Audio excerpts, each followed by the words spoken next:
هغه طرف ته دي که دې طرف ته دي د دوی د خود ارادیت حق سلبول غواړي، د دوی په خپلو معدنیاتو د مالکیت حق سلبول غواړي. همداسې د بلوچو او د پنجاب اراده دا ده چې په پنجاب کې به غربي کمپنۍ او امریکایي کمپنۍ سرمایه ګذاري کوي او د پښتونخوا او د بلوچستان خام مواد به ور انتقالیږي او پنجاب به دغه کېږي د غرب لکه څنګه چې اسرائیل په میډل ایسټ کې ده، دغسې به د غرب لپاره پنجاب یو تکیه جوړیږي او دلته بلیونونه ډالر به غرب ته راځي. دغه دوی پلان ده، د پاکستان د فوج پلان ده. بیا که دوی په چین خرڅول، دوی که بیا په امریکایانو خرڅول، که په بل چا خرڅول، دغه شي لپاره دا هم امکان لري چې دغه ټي ټي پي سبا ته ورور دغه طالبان سبا ته په بنو ور وخیږي. بیا به موږ بیا دلته له منډاړګانو سره اخته یو وروره، دوی به لګیا چې ده دوی به په همدې شي باندې له ما او تا سره بحثونه کوي. زه هغه د ما خو درته ویل چې دا بنې نیسي، دا ویې نه نیودې، پاړه چنار نیسي، پاړه چنار یې ونه نیود. خو چا ونیود؟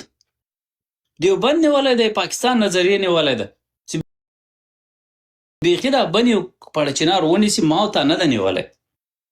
کابل به تر مخ نیولی، بنې به وروسته نیسي. نو په دې کې ماته څه ګټه ده؟ کابل یې اول ونیود، بنې یې دوه مې ونیودې، په دې کې ماته څه ګټه ده؟ او یی به د پاکستان د فوج پلان او پاکستان د راتلونکو هغه د هغه خبره صحیح ده. باجوسي هغه د یو امنې د خیبر پښتونخوا مصاحبه کړې ده، وایي چې باجوه موږ ته ویل چې دا د ملک د سلامتۍ په ګټه ده، دغه کوم کار چې دوی کوي، دا ترهګر چې دوی افرازوي، دا کار وایي موږ ځکه کوو. حتی د ملا یعقوب په وسیله باندې دوی د یو پوره کلوردو وسله هغه ته ورکړه، دغه ټي ټي پي ته ورکړله، دا یې اول هلته انتقالوله. د یو طرفه یې وسله د افغانستان ټوله پې انتقال کړه. افغانانو هم اعتراض نه کوو، نه سوی کولی، زه خوا د پاکستان دښمنانو ته وسله ورکوي، ټوله وسله یې ټي ټي پي ته ورکړه. هغه د پاکستان خپله ملیشه ده، پاکستان امر ورته وکړو چې ورکوي او کلوردو وسله ورکوي دغه بلاو ته. وسله هم د افغانستان ورسره انتقال کړه، هغه ورسره هره ورځ هلته چاپې پې لوېږي، هره ورځ هغه M4 د پاکستان فوج یې نیسي، هره ورځ وروره د افغانستان وسلې دي. ښه بهانه ورته جوړه ده، دا خو ټي ټي پي ته ورکړل سوي، موږ یې له ټي ټي پي نیسو. وسله یې پې باندې انتقال کړه، هلته یې بادامني هم پې انتقال کړه، هلته یې د خپل فوج حضور هم پې باندې هغه کړ، جسټیفای کړ. د هغه ځای په معدنیاتو په دویو باندې هم قبضه لګوله. هلته یې د سیول مامورینو او د سیول حکومت رول هم ختم کو. هلته یې د هغه ځای لوستي خلک او وطن پرسته خلک یې هم پې وټکول. زه دغه د نن خبره نه درته کوم، دا زه چې نن لایو راغلم، د نن خبره مې والله بالله که مقصدي، زه وایم چې دغه خاوره زه ډېر په دې شي نه یم خفه، دا خاوره چې دوی لاندې کړې ده، دا تاسو ته ډېره نوې خبره ښکارېږي. موږ ته دا نوې خبره نه ښکارېږي، موږ ته دا خبره معلومه وه چې په کومه ورځ کابل فیض حمید فتح کړله، هغه ورځې خاورې تللې، خاوره هم تللې ده، ناموس هم تللی ده، هر شی تللی دي، بیرغ هم تللی ده. چې بیرغ دې کته سو، اتې ولاړې چې بیرغ دې کته سو. او نن هم دا خبره ده چې نه ده چې موږ دا خبره خلکو داسې وکړو چې دا په دوی خو چې زور راغی نو دوی راولاړ سول، په قومونو یې ناره وکړه. دا نن چې دوی په قومونو ناره کوي، دا ډېره خطرناکه مسله ده. قومونه راخلي، د ترهګرو په لیکه کې دروي، سبا ته پاکستان ته سرټیفیکیټ په لاس ورکوي. تر اوسه خو به یو نظامي ځای ما یې ویست. زه بیا هم دا خبره کوم، دا 3 ورځې دا خبره درته تکراروم، که په هر کور باندې لاس کونډې پښتنو ته کېننستې، زه او خپل خدای په دغه کرښه باندې درته ښیم، په دغو پښتنو دغه ځای دغه منګل به راولي، د ترهګرو په لیکو کې بې ودروئ، د ترهګرو تر بیرغ لاندې بې ودروئ. او له چینه به هم امکانات پې اخلي، له امریکایانو به هم اخلي، له روسانو به هم اخلي، وژنې به پې باندې. او په دغو اوږدو اوږدو ډانګو چې دوی راخیستي وو، دوی څه کولی شي له پنجاب سره چې هغه وسله مو درلوده، د امریکایي عسکر وسله را پاتې وه، خو دوی ټوله تر مخ پنجاب ته انتقال کړې ده. د طالبانو له عسکرو سره اوس روسي کلاشینکوفونه دي، او د پنجاب د ډرامو له بدماشانو سره والله بالله M4 دي. ورسئ د پنجابیانو ویډیوګانې وګورئ، دغه ډرامې چې جوړوي، دا CD ډرامې، د دغو د باړې له مخرورانو سره والله بالله M4 دي. دلته په افغانستان کې M4 نشته. وبښئ دا تا په خبره کې در ولوېدم. یا هغه ورور جمال صاحب تاسو په خپله خبره بشپړه کوي، بیا بانګار صاحب ته ورسو، هغه یو ورور په برمل کې و، هغه لکه بالکل جانان ماما راغلی د قرار سبا لک چې تاسې راخیستی چې د هغه اکاونټ پرایویټ ته هغه راواخلي د مجلس برخه کوي. قرار صاحب بالکل دا موضوع ډیره مهمه ده. د افغانستان خاوره لاندې کیږي، نیول کیږي. هغه د پکتیکا بهترین مثال د ترو ولسوالي. له دغه علاوه به د موږ په کونړ کې ډیر بد وضعیت تل یغه جایم ولسونه کډي کوي، برګي مټال د نورستان دغه سي د واخان سیمه ده. دا سیمې به ټولې دغه سي هغه کیږي لاندې کیږي. هغه یو شاعر وایي د شوال د زنغوزو په حال خبر یې لکه پیغلې جونه پټه خوله خرڅیږي. نو د افغانستان خاوره پټه خوله خرڅیږي، سودا کیږي او هغه د سودا روانه ده. او طالب د دې خلاف نه یوازې داسې اکشن نه اخلي، بلکې د افغانستان ټول ولسونه یې خاموش کړي دي چې د پاکستان د پوځ خلاف کومه خبره ونه کړي. او موږ تاسو هغه د مثالونه هم لیدل چې په خلکو باندې غوږونه نیولي وو چې د پاکستان د پوځ خلاف څوک کوم بیان چې ورنه کړي. او د دې خبرې بهترین مثال له سید شینواري سره په مرکه کې د پاکستان د چونو مسیر شراغلی و دلته په پټ سفر باندې یې هم اقرار وکړ چې طالبانو موږ ته دا ډاډ راکړي چې چا د پاکستان خلاف په سوشل میډیا لیکه ننګرهار او لغمان په دغه زندانونو کې موږ سره زندانیان دي.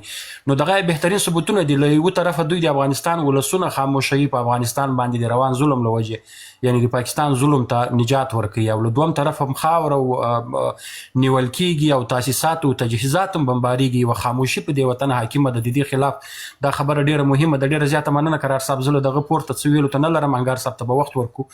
کور مو ودان الله خوشحال لره. ژوندي لره انګار صاحب. نو غیر مستقیم اشغال په مستقیم اشغال بندیږي. زما خپل روایت دا ده، روایت نه درخوایم بکنه غواړم، خبره مې دا ده چې غیر مستقیم اشغال موجود ده، خو لیکن غیر مستقیم اشغال پایدار نه وي. که چېرته یو ملي قیام وسي د اشغال ختمېدای سي. د دې لپاره دوی مستقیم اشغال ته زمینه برابروي او د خاصو سیمو د کرکې په امتداد په دریو څلورو دلایلو دوی رامخکې کیږي. اول هغه سیمې چې معدنیات لري، په معدنیاتو باندې خېټه اچي، یا اوبه لري، په اوبو باندې لکه د کونړ په سیند باندې اوس دوی مطلق حاکم سوي دي. پکتیکا کې د کټوازې تیلو حوزه ده، دلته دوی رامخته کیږي. دا پلان موجود و، تر مخکې موجود و. دوم کومې سیمې چې سوق الجیشي اهمیت لري د هغه له لحاظه دی، په نظامي لحاظ د ټرین له لحاظه حاکمې نقطې دي، په هغو باندې دوی رامخته کیږي.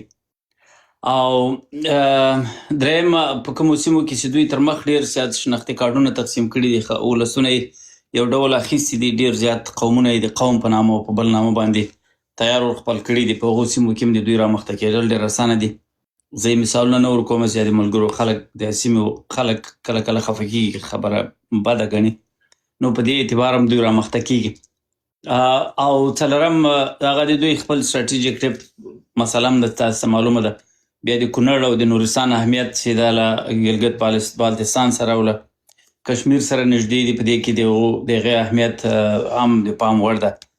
او بل د افغانستان د موقعیت خبره ده. په دغه کونج باندې چې کونړ ده، بیا دغسې نورستان ده، بیا دغسې بدخشان ده، بیا ورپسې د واخان کوریډور ده. د دغې سیمې اهمیت په تجارتي لحاظ باندې په ټولو سیمو کې د دوی د رامخته کېدلو تر شا دلایل دي.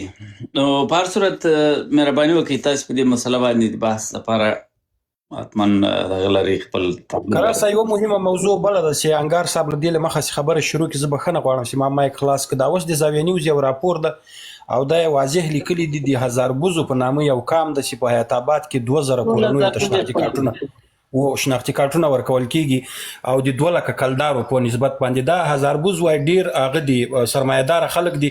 نو اوس پاکستان کوشش کوي چې مقصد هغه سرمایه‌دار خلکو ته شناختي کارتونه ورکي، وروايړوي، ماجر سي راړي، بیرته پیغه بدل کی غمر افغانان بیرته یو طرف ته اړي. او دا وضعیت خو د طالب له وجه په ما حاکم ده چې د افغانستان سرمایه‌دار خلک د خپل بچیانو د آینده د جوړولو لپاره حتی دښمن غیږي ته پناه وروړي.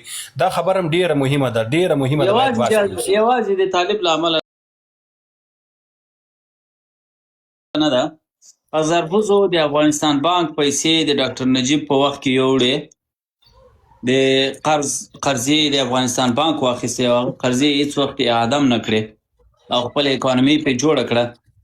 بیا په پاکستان کې په دې نامه چې دوی خو میلیونران سول، ډېر زیاتې پیسې وګټلې په دغه قومي سیستم باندې. بیا یې هلته په دغه کې پاکستان کې دعوا وکړه چې موږ مومند یو، مومند خو د دې طرف دي. بیا ورور هغه دعوا خو طبعا پاکستان غوښتل داسې هغه سرمایه له دوی سره انتقال کړي، که نه په خلکو کې څه دي، خو کوچیان خلک دي، سرمایه ورسره انتقال کړه، پاکستانیان یې کړل. اوس نو دې حتی پاکستانیان سوي دا اوس هغه په کابل کې مارکیټ ته د هزاربوزو د یو مشر د دغه مارکیټ د کوم چاسې مارکیټ دی د یو زوی د جلال په نامه باندې پرون پاکستان کې بیرغ په خپل موټر لګولی ده او بیرغ ښکلوي، یعنې د یو محب الوطنه پاکستاني په حیث باندې. او دا ټوله موږ تاسې د ننګرهار خلک دي. ما مخکې درته وویل چې بعضې سیمې دوی مکملا هغه ولسونه یې خپل کړي دي. باور په خدای وکړه 3 په 4 برخې پکتیکا دا اوس په پاکستان کې پرته ده. دلته یو سړی ما سره بله ورځ لګیا ده، د هغه بحث را سره کوي، وایي ګوره ته خو وایې چې د افغانان نه دي دغه خو د موږ نیم قوم په پاکستان کې پروت ده. نو مال پروت ده، نو خو پروت ده، نو پردی ده چې پروت ده. اوس زه څه پې وکړم چې تا قوم ده او د تا تربور ده، دا ما ته څه هغه لري، څه په دې خاطر زه وبخم یا د افغان وګڼم یا ده ته د افغانستان امانتونه وسپارم. یا لکه بله ورځ چې دغه منداړیال صاحب لګیا و دلته چې دغسې ده د کوم سړی چې په د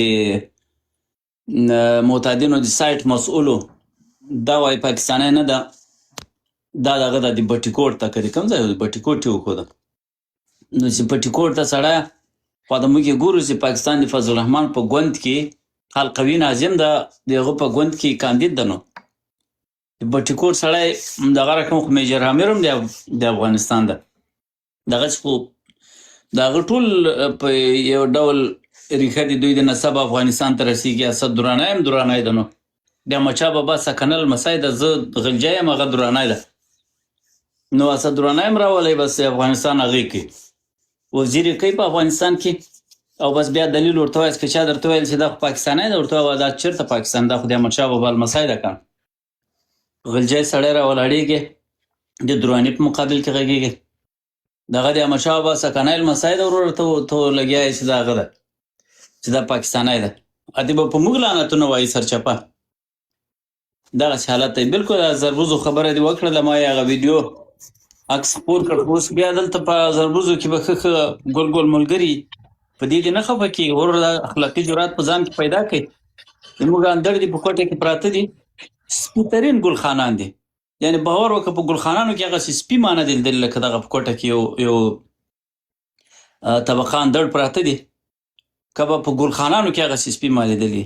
ورور دي. نو اوس زه په دې خاطر چې اوس به اندړ دي، د نیکه لمسیان مې دي، د اندړ بابا لمسیان دي، زه په هغه کوم ملاتړ یې وکړم، یې راولم سبا ته هلته په غزني کې واکمن کړم.